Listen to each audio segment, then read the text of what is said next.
Look, I know what you're thinking. Not another podcast. Yes, another fucking podcast. I do hate frogs. Whose kid do you know that's learning the harp on YouTube? My spiritual baby. Okay, so Are we on? yeah, I think we're on. Can we do a... Okay, so I think we're on. We're rolling. Dave's going to hate that if he's got his headphones on when I tap that microphone. He's going to absolutely hate that. So this is officially episode 1. Rebecca's already stated that she's nervous to do a podcast with me because it could go anywhere, couldn't it? It could absolutely go anywhere and we might definitely get cancelled. Yeah, so look, I think first podcast, we're going to have to either decide now that we're going to be put together and reserved. We're going to be careful about what we say. And we're going to try and be politically correct. Yeah. Or, other option, we're going to be raw and unfiltered. And we're just going to say what we feel at the risk of getting egged on the way out of the studio sometimes. I vote in favour of number 2. Do you? Yeah. Filtered raw. I think I've got no choice when I'm with you. No. And yeah, to be honest, I've always been told that I've got a big mouth and it's probably high time I put it to good use. Literally and... So we do have an overarching theme. At the very least, we wanted to have a little bit of structure to what we talk about to start off with, but it could just go off on a tangent at any point. Absolutely. So the overarching theme, I guess, today is something that a lot of women are probably struggling with. You know, a lot of women are trying to come to terms with the transition between being the modern woman and the sort of responsibilities that come with that. And maybe the old school way of living that, you know, women used to be, you're in the kitchen, raising the kids. I quite like that, to be honest. But I want to be at home. In the kitchen raising the kids. I don't believe that you do. Don't you? No, and I would argue that we should ring your fiancé. Don't bring him.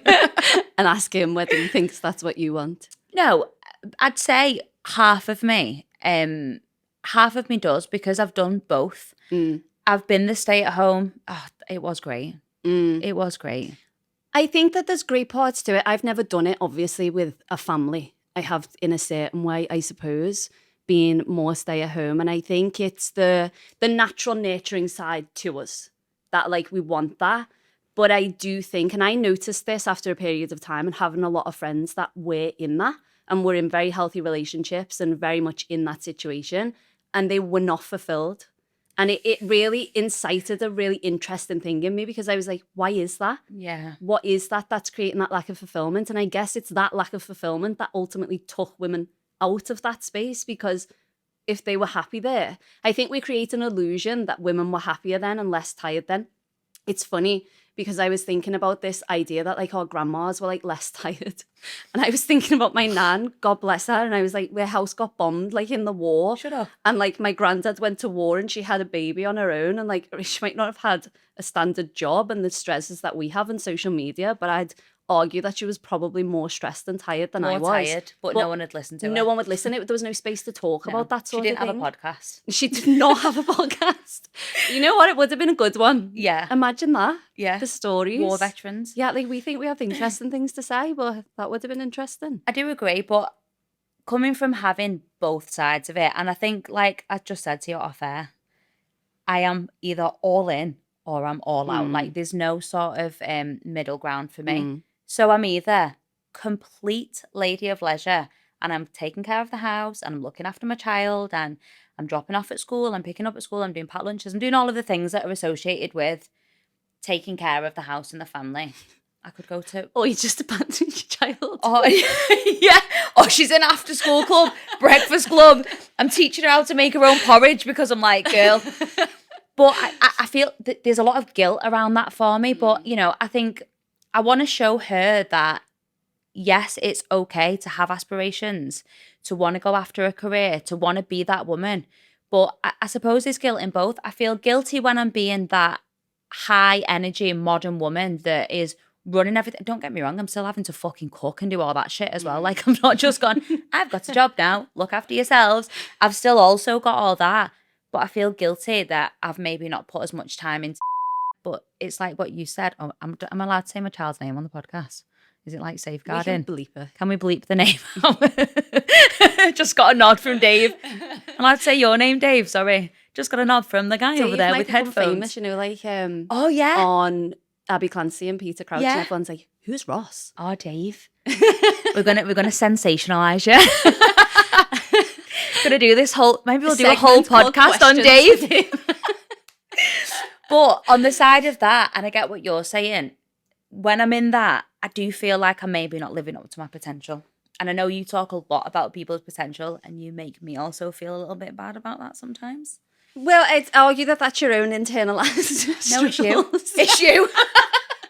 And listen, I have not entered the territory yet of motherhood. I absolutely haven't. And I'm very, very, very blessed. You know, sometimes I resent almost and have those feelings of like, I'm nearly 35 and I haven't got a child yet and all of those things.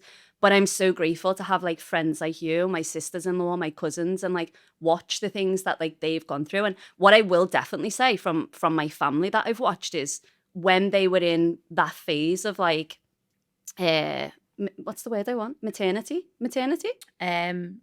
It was just the most beautiful experience like to watch them. Pregnancy in the beginning and just pure raw motherhood. And like, you know, when they're breastfeeding and like, it's just the most organic, natural and beautiful thing. But then that phase does end, right? Like I think, you know, 0 to 5 or whatever it may be, but you know now how old is Bleep? Bleep. She's got very different needs now and she's still very much a little girl. Yeah. You know, she's not like a teenager, but she's got very, very different needs. And where I guess a lot of women then go through, and again, I've not personally experienced this, and this isn't even the tangent I wanted to take, but is then what now? If you only have that role, I think people sort of meet a bit of a midlife crisis. Not a midlife crisis, an identity crisis. Yeah. Which I think you have to go through no matter what. I think that's an initiation. But also what I wanted to say was I think we've reached a time of this is new territory. And people like you, me, and I'm sure a lot of our listeners are exploring what does that look like to be the mother and be in my softness and create a life. And something I'm very, very passionate about, and I know it's not available for everybody, but is things like social media and these different avenues you always say this women can use to still have a stay-at-home life. You know, something that really irks me beyond belief is, you know, these trad wives on Instagram. What's a and trad wife? Like traditional wives, and they're like, my husband looks after everything, and they're like fucking mega famous on Instagram, and it's like, you are making I don't hate that. No, I don't hate it. I hate the message that they're implying they don't work when they do. Oh, right, because they've got their own socials. Yeah, I love that for them, but you're not living off your husband. You may be to some capacity, but you are earning. Just before we go past this, go on. I'm gonna sip my water. Yeah, I've already told Rebecca off, by the way. Oh yeah. That water specific brand is not an official sponsor. If you want to be, if you want to be shown, yeah, we have a non-generic laptop. It doesn't have a particular fruit on the front. We're not sponsoring no one. You've got to come to us. Going back to that, just spit water on the mic. It's like that water challenge. Going back to the what you said about the beauty of starting motherhood and pregnancy and this and that. I've got to come at that at a different angle because, and this is the part of me that I've got to sometimes hold back because yes, I want to be raw and unfiltered. And of course I want to share my own experiences, but I've got to be very careful with how I position these experiences. Mm-hmm. So during my pregnancy, which should have been a really beautiful time for me and for growing a child and to be with a partner, and you know that should be something that can be a really loving shared experience. And had I have gone through this with my current partner, I think it would have been a whole different ball game. For me, that was a time of turmoil, a time of abandonment, a time of loneliness, despair. I didn't have a job. I couldn't get a job. I didn't know what to do. I didn't have that support from, you know, and bygones be bygones, like whatever happened. But for some women as well, that's not necessarily reality. Yeah. And even when my child, bleep, not mentioning her name, came into the world, she was in intensive care for 2.5 weeks, 3 weeks. So, sorry, I just wanted to sort of caveat what you said, because it can be such a beautiful thing, but it can also be a proper fight or flight situation. And, you know, how you recover from that and how you sort of make the best out of that situation can really sort of pave the way of how those early years look. You know, lucky for me, I did then move on. I found someone who was supportive, and I couldn't have, if Carl's birthday partners, and he's gonna love that I've said that. he's gonna be like living off that, like a messiah with a big staff. What he always says is, honestly, how extraordinarily humble he is, and is extraordinarily wrong about that. Yeah, absolutely extraordinarily wrong. Yeah, but you know what I'm saying. He's humble in some ways. Yeah, sometimes. I think he's fake egotistical, maybe. Yeah, he is. Like, I isn't think he? truly, deeply, he is humble. Yeah. Phil. Yeah. But anyway, that's very much a point of, you know, so like you said, you have those early years, and depending on how they look for people, you might need that extra support to get out of the trenches. It may not just be like kumbaya all the way through. And well, and it's not, is it, for most people? And No. I think the reason I said that, just to reiterate, because I definitely don't want anyone to feel like I was saying, oh, that's the most magical time, because we were talking about the what truly is our role. I suppose this has kind of become where, like, when you see that time in life, it's like that does feel so raw and so very natural and so very beautiful. But yeah, equally sometimes it's not. And I think this is why we were having a conversation off air before, weren't we, about how the internet is so polarizing and so and I find that really difficult, because yeah, I do have some very solid opinions, but mostly life is so nuanced. Yeah. So unbelievably nuanced. And in some ways we're failing ourselves. In some ways your partner might be failing you. In some ways the system is failing us. And there's just so much nuance, and I don't think it can be. And that's why these pages blow up, right? And these conversations are available around, should we be this or should we be that? Because it's so polarizing, and we all know that it's not really true. And I think in my work and, you know, in what we're doing here, it's really about empowering people to be able to be like, you can make your own choices and decisions. Yes. And it's not so black and white as like, you need to be that or you need to be that. It's like, what is gonna, sometimes someone's going to be in pure survival. So me saying 100%. what is going to feel best for you is not like it's what is making it through the day. Yeah, like, and that is the case sometimes. But we were talking 100%. about this recently, weren't we, about seasons? It's like that. Let that be a season, and know that there will come a time where you can, you know, like yourself, you had a very difficult season, and now you've got I think you're still in a difficult season, but you're in a very beautiful season as well in terms of your relationship. I call this season "What the fuck." Genuinely. Yeah. WTF. Where is my sugar daddy? yeah. Phil, where's the sugar daddies at? No, I meant, no, I'm joking. If anyone knows, Natalia has a phrase of like, the universe is my sugar daddy. The universe is my sugar daddy. That's my tagline. Yeah, so. And I believe it. Right now, he's not paying out. Yeah. The sugar daddy died. The universe is not abundant. Where's my cash? Yeah. Maybe I need to go to the new dimensions, my sugar daddy, or something like that. God. And it was, let's not go on a religious spiral, because we'll be there all day.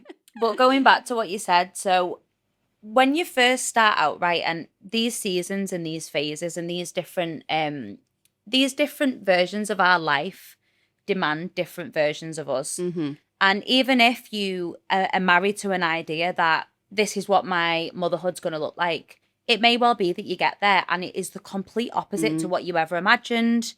You know, maybe you come to a place where you've got a young child and you're forced to go back to work because you quite literally haven't got another option. So this idea of being a stay-at-home mum, it's not there for you right now, and that's fine. But then there does come a point where you get in the flow of things, and to be fair, right, you just get on with it. Whether you're a mother, whether you're not, if you have a difficult part of life, you what do we do? Yeah, you do. We just do it, even if it feels rough and it feels shit and it feels like you're drowning sometimes.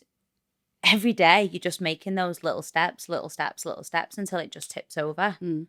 I think because obviously what we were originally going to talk about was very much honing on exhaustion, wasn't it? Oh, yeah. But I think that as well, something I wanted to say with relation to exhaustion, and with if anyone's listening and suffering these things, is like looking at am I just in a season right now, or is this been going on for like a very, very long time? What I'm smiling at is I moaned at you the other day, didn't I? We had a fight. We had our first fight. I've actually brought some boxing gloves underneath the table I just when wouldn't she wanna fight starts. I know, because like we said, fucking massive. Surrender. But it's quite hard, right? And I'm going to be honest, because there'll be people like me who were like, no, there's nothing I could do to be better. And you was like, well, have you tried eating breakfast? Have you tried not having 3 coffees before 12 o'clock? And you're like this, rattling on anxiety. Have you maybe tried having a few eggs? And I was like, well, no. Do you know something I fiercely stand by, right? And I want to articulate, I'm learning more and more the articulation of this, but it's like, I did a post the other day for Instagram and I was like, I'm not even going to post that. But I thought, there's all these different industries, right, that are like leeches on women's insecurities. Leeches. Like, whenever I post a supplement, people buy it. But if I talk about I a bought man, it. I bought one that you posted. They're not leeches. I like them. They're a good business. Not mentioning the name because they haven't paid us. But like, there's so many things. And I hear conversations all day long. Like, I teach Pilates as well as being a health coach. And I speak to women all day long. And I hear the narratives and the conversations and the things that people are very willing to buy very quickly. But someone like myself comes along and is seen as like somewhat polarizing because you go like, well, have you thought about eating breakfast and drinking some more water? And people fight so much against that. And it's not that I think that is the answer, right? I absolutely don't. Like, I do not. But I think I feel so passionately about it is there was a very dark time in my life. There was. Where eating breakfast, drinking more water, and spending more time with my friends and family, by the way. Yeah.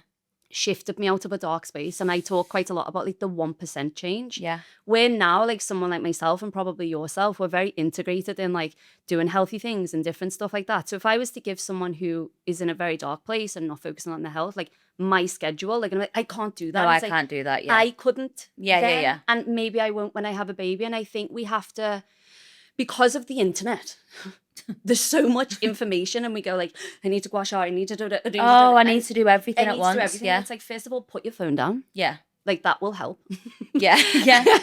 And also just think to yourself, like, take back the power of like, what season am I in? And what 1% change can I make to improve my health rather than the big jump? The big jumps never help me. I've got so many diaries. Sorry, I'm holding on here, but where I'm like, tomorrow I'm going to fast. I'll have to, you've got them in I've got the diaries. I haven't read them, I promise. Tomorrow I'm going to fast and water fast. And I might fucking sell them to Penguin. Set myself up for failure. They're not even interesting. There's not even any insights, but I would set myself up for failure versus like, you know, I'll give an example for anybody who wants a tangible on this. Like, people talk all the time about doing 10K steps. I think just add 2,000 to what you're currently doing. So if you're currently doing 6,600 steps, add 2,000. It's going to stretch you, but it's not going to exhaust you as much as jumping from 0 to 10. Oh, yeah. And then eventually you'll build up to 10 and then that'll be your little hero story. Yeah. My little hero story. Little hero story, like me and my scrambled eggs. Yeah. No, but honestly, right, it's so true. And I'm not saying I'm in like a dark place right now because I'm not. I'm just in a very, I call it a yang phase of life. So you've got your yin, you've got your yang. Your yin's very soft and going with the flow and, you know, quite gentle and feminine. Yang is like 3 coffees before 12 p.m. Do you know what I mean? Like, that's, you're living on adrenaline. And I'm not saying it's bad. I'm just saying I know this isn't a sustainable season for me.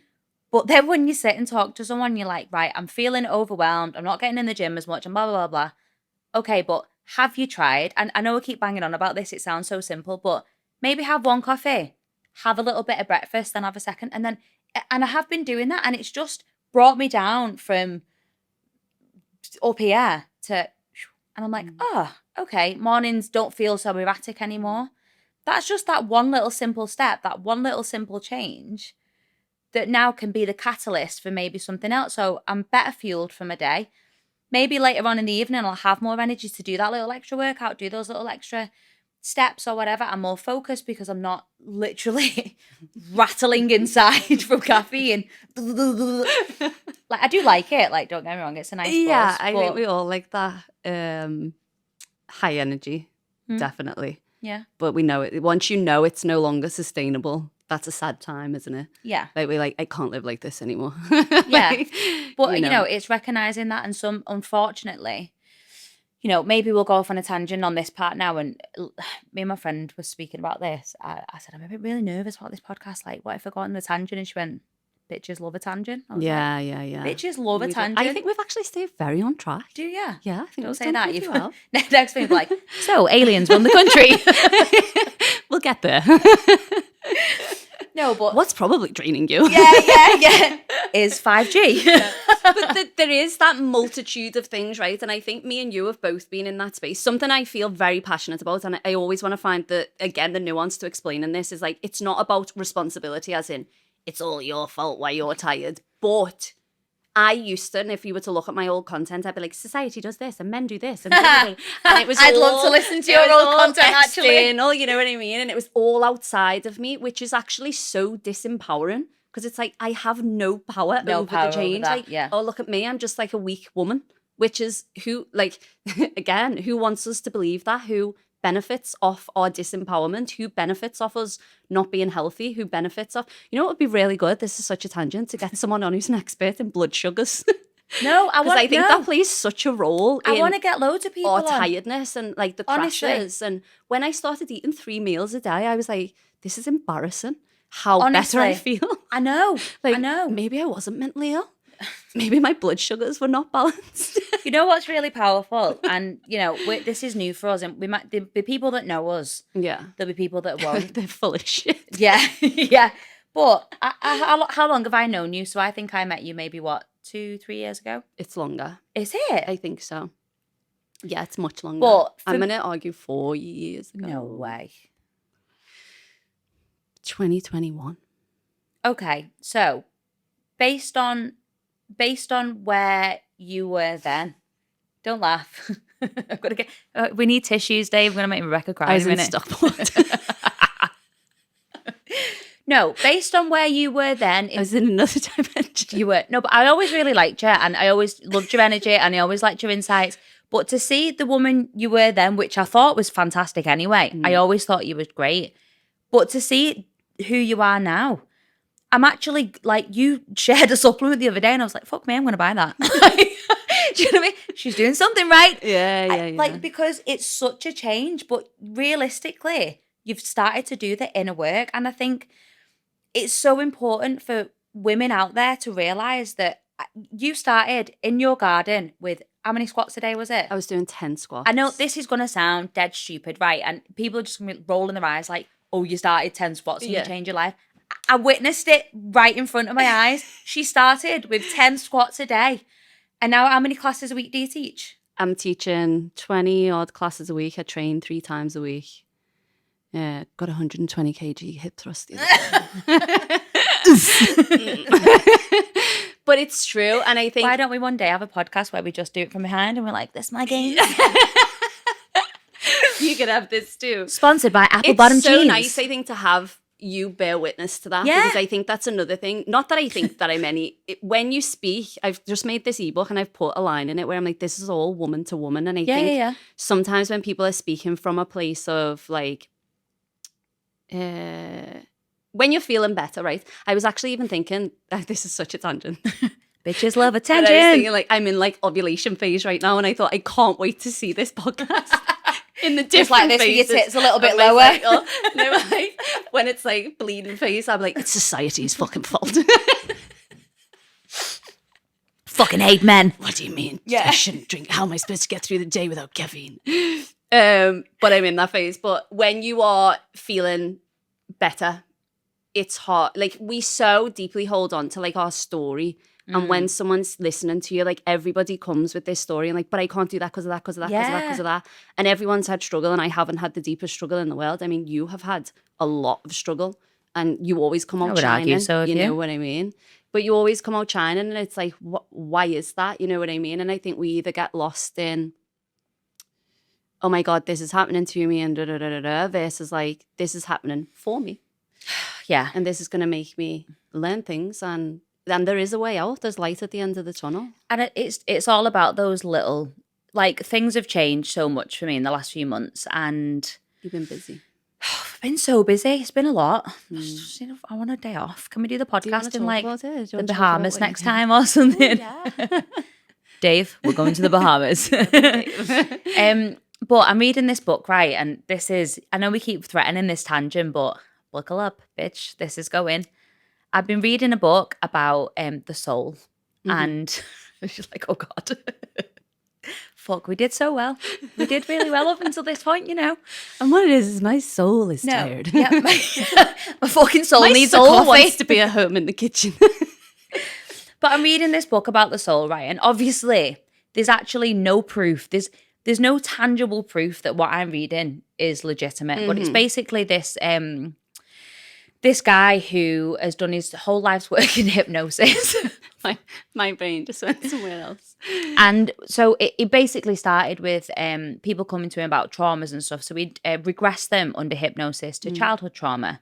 Then he would regress them to babies. Then he would regress them to the womb. And then what he was finding, he was getting so much consistent stories with regressing past the womb to that bit before you enter this new life. Wow.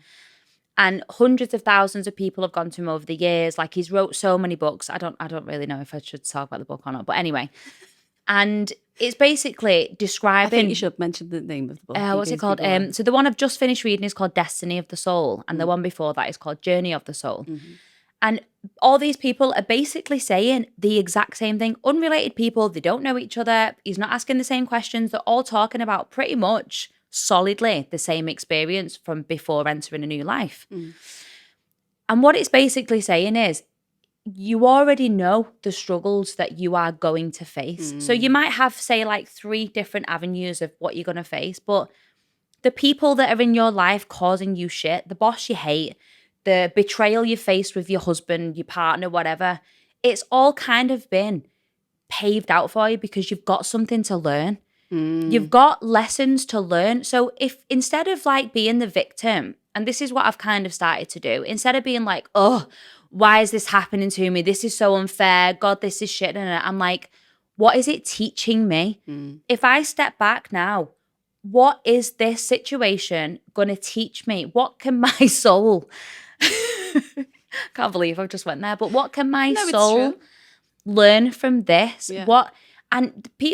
Oh my God, my struggles, how embarrassing. My struggles, some people would fucking dream of. I know hate that you've just done that though about your... No, but I do, because am I homeless? No. Life is so relative though.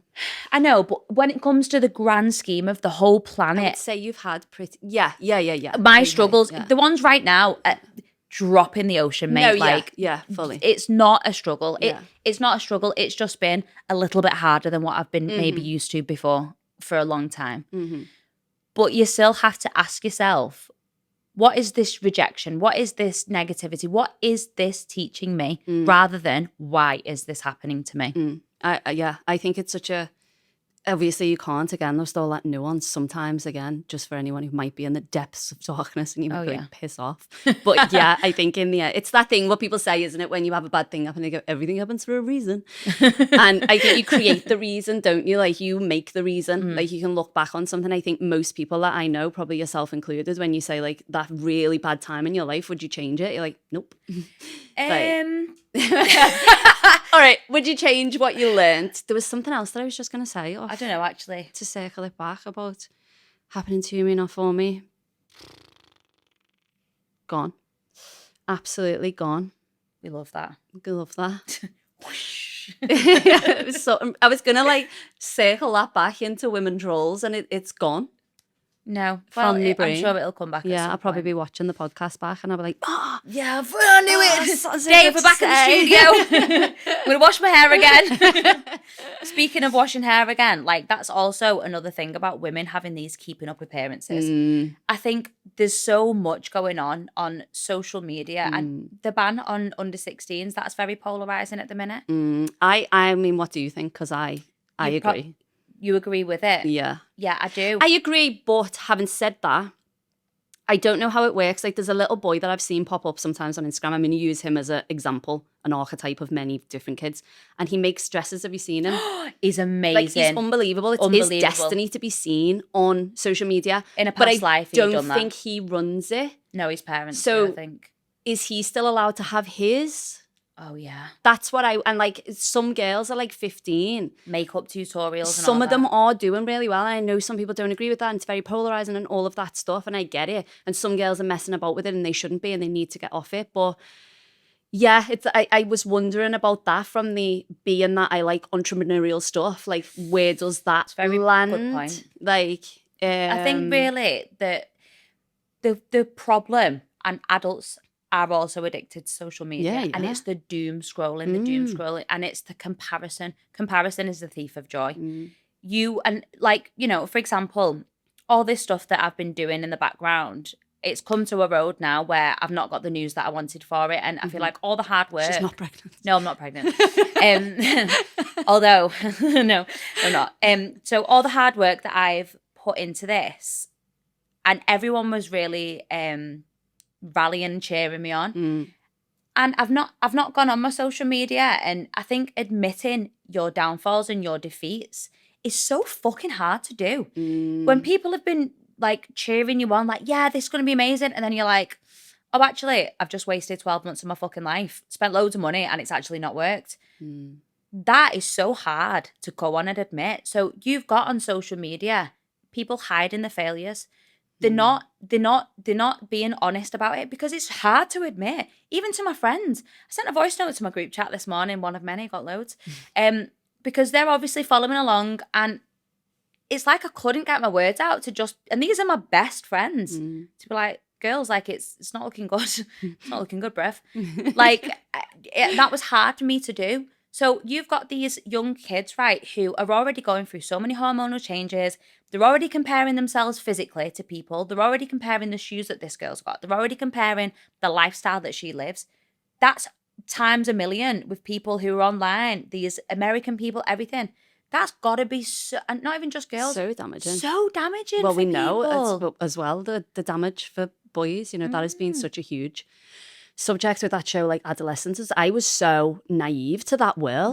What show? Have you seen that Adolescence about like the incels and all of that thing with the? Haven't you seen Adolescence? I thought he was on about the manosphere. Do you know what? It's similar. Is it? But that's maybe a different podcast subject. Maybe go watch it. But yeah, I think it is problematic overall, and I think as well just the damage to the brain, like, and what we're suffering. Because one of the things when we were, you know, circling it back to talking about like women and exhaustion and different things and social media, like one of the things, I have this coach that I work with, and she always says like, oh, you don't have time, or you're tired, or whatever, show me your screen time. Like, show me your social media. Show me your social media. And it's like, it's so true. Well, yeah. And it's like, it's rotten our brains, and we at least know a world without it. These kids don't. And that's what's like so scary. So I think like if I had to say, what do I vote in favour of? 100% I would vote for young kids not having social media. I think they're not losing out on that much of a world. And if they say I had a daughter and she wanted to build something, I'd be like, listen, when you're 16, we'll get you going on it. Because now, build the skills and build the resilience. There's a lot, like I post a lot on social media, and so much of my personal development has come from that, like visibility, rejection, like, and I think your capacity to be able to hold that like increases based on, you know, they're just open to so much, right? It's such a conversation. I think really like parents who have children, like my child, so she's 9, and before we moved, so we moved from England to Wales, and before we moved, the houses that we lived on, they had loads of other kids to play with, and she was always outside and she was always playing. She had an iPad, but she never had like iMessenger or FaceTime or Roblox or any of the other games. She never had that. She just had an iPad for like, you know, Netflix or whatever she was watching on it, or like little kiddie games, learning games, things like that. And then when we moved, we've now moved onto a road where there's no children. It's a detached house. There's no neighbours. There's nothing. It's like, so in order for her to keep the connections with the friends, I kind of had to cave, because I thought they would just move her and they'd be like, right, that's it. You never seeing or speaking to your friends again. So I had to give in. So then now she has like a little FaceTime chats with the friends. They've all got like the girls group chat or message. But I see that they don't know how to be diplomatic. They don't know how to communicate. They'll say things on there and they'll fall out with each other. And and I see how damaging that can be. And I think, oh, that shouldn't be happening. But what was I supposed to do in that instance? Was I meant to just say, all her friends play on the games? And she never did. She was always left out. But now I have like I've set like a timer on it. So at the weekend she'll I have think set that's hours. what you're supposed to do. Yeah, so she'll have Yeah. set hours, and then as soon as she's used the time, it cuts her off, and that's it. She's like, oh, but I need more time. And I'm like, sauce kid, like you've used your time. So she's not sat on it all the time. And some parents, the kids are, and it is a problem, and they don't know what to do. But what are you supposed to do? Like, do you ostracize your kids from the current zeitgeist and make them the odd ones out at the risk of them being left out, or do you try and it's such a hard topic. Well, I think that's where, like, and we don't want to give too many kudos to the government, but or any, you know, fuck the government. It becoming a bigger problem, and obviously there's people, you know, who are really actively working towards, and there has to be some framework built in place, because there's obviously a conversation, isn't there, around like YouTube and stuff, and a lot of people are like, my kid uses YouTube to learn the harp or like whatever it may be, and like you say, like what, sorry, whose kid do you know that's learning the harp on YouTube? My spiritual baby. There's a kid out there. He learns physics and the harp. Yeah. He's making a time machine from YouTube. Exactly. Phil is definitely making a time machine on YouTube. Yeah, so I don't know how we got here. But you know, that's another thing. I mean, again, if we were to say hold it back for women and those sorts of boundaries, and it's just new territory, isn't it? I think sometimes like you have like a realist in you, don't you, and then an optimist, and sometimes like I look and I think the world's doomed, and like what's my child going to do, and like what are they going to be dealing with? But then I also think we're in the era now where it became a mess, and we are seeing the consequences and the damage of social media, and I guess people as a whole have to make the choices around what they are going to do. I think the majority of mothers would be like the same as you, right? Where it's like, okay, she's 9, she's connecting with her friends, but there's a limit to it. And I think as well, we then as parents and mothers and others have to give them limits to ourselves as well. 100%. We've got like, it's so addictive. And especially if you've got an addictive personality, I know I really have, like, we'll maybe do a podcast about that one day, but whatever. It's so easy to just pick your phone up, and I will do it and I don't realize. And you are right. So I want to learn Portuguese, right? Because we've got this place in Portugal now, and every time I go over, I feel like a fucking idiot because I'm so used to going to Spain and be like, that's Spanish, by the way.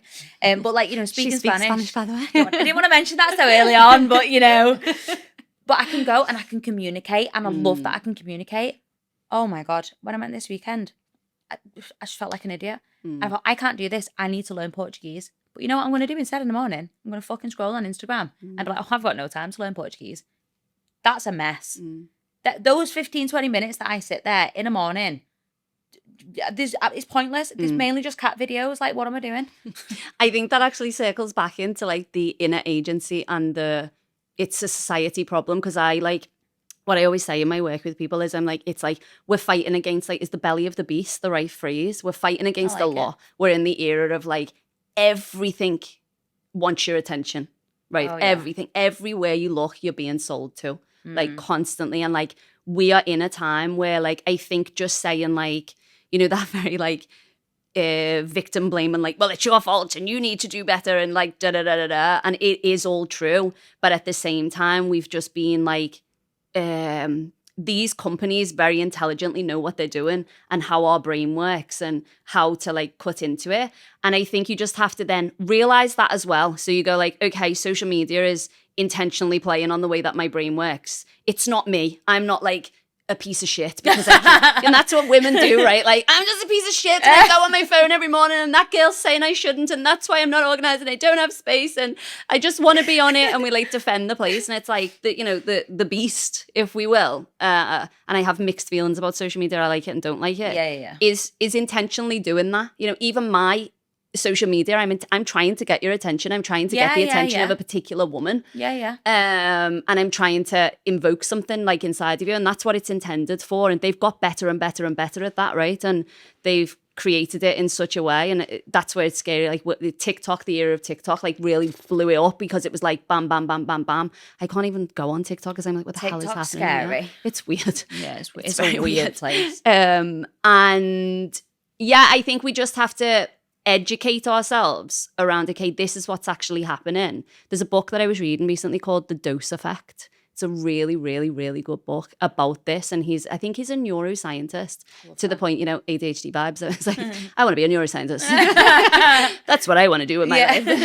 You could do anything, girl. You go. I would actually really like to, because I think you? it's super interesting. Yeah, but then I looked into it and it's like, you really need to be good at science, which I'm more of a psychology vibe, I think.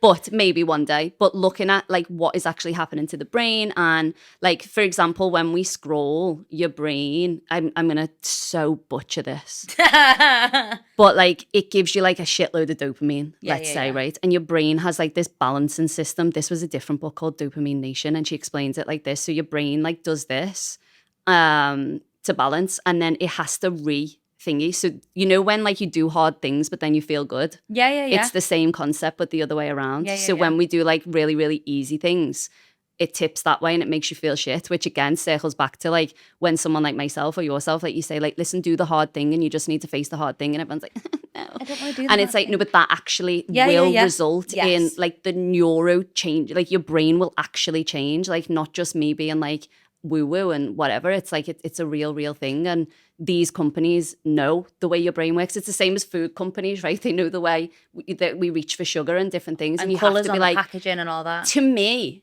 I'm almost like too much. Would an anarchist be the right thing to say? I'm like, I can't be fucked by you guys. I can't. Unfuckable. I can't. Like, and I do get, but you know what I mean? I'm like, the system will not fuck me. I will fuck the system. Yeah. And when I think of it in that way, like, it gives me the ick, like even being a part of it. So I think if that's going to take over me, so I guess my ego stops me sometimes. Not always, by the way. The social media thing, just going back to it very quickly before we move on again. Have you seen that show? Oh, what was it called? Is it called like The Social Experiment or? I've never watched it. Is that what it's called? Yeah. So it goes like into the algorithms. That is a science, right?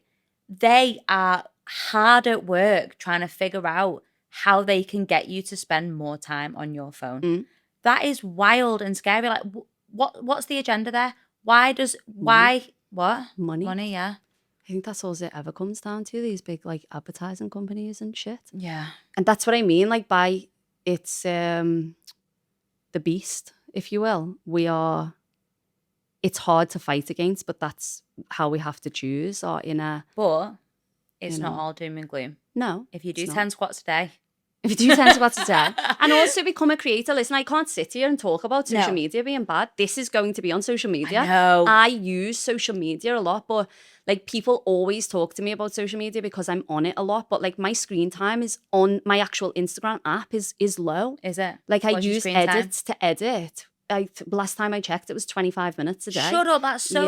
But that's recent, by the way. It hasn't always been like that. You know what? Everyone should stop what they're doing. Since I've been doing like the aging like a fine wine thing, and I intentionally reduced it, and I can still get caught in it for sure. I'm not like immune to it in any capacity. But I think when you come on the other side of it and become like, a creator, not a consumer, then that helps. Yeah. I wouldn't say I'm all the way there. No, it's just small steps, isn't it? Small steps. Okay. I mean, I feel like we've come to an end. That was you know what? Like Morticia. The first podcast we kind of stayed on a did we? Yeah, we mostly did. We only mentioned the soul once. I don't know what we really talked about. What was the theme? What will be the name of this podcast?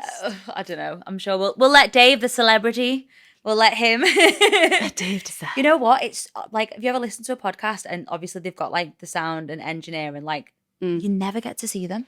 Never. We're going to make some vicious rumors about you, Dave, like what you look like in that. Dave's currently sat in a dress.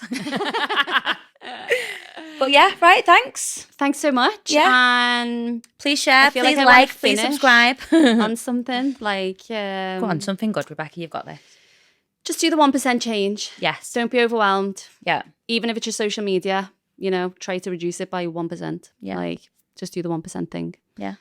Ciao for now. Yay! We did our first one! I thought we were very professional. I do. I was very conscious of my body and how I was turning my head, though.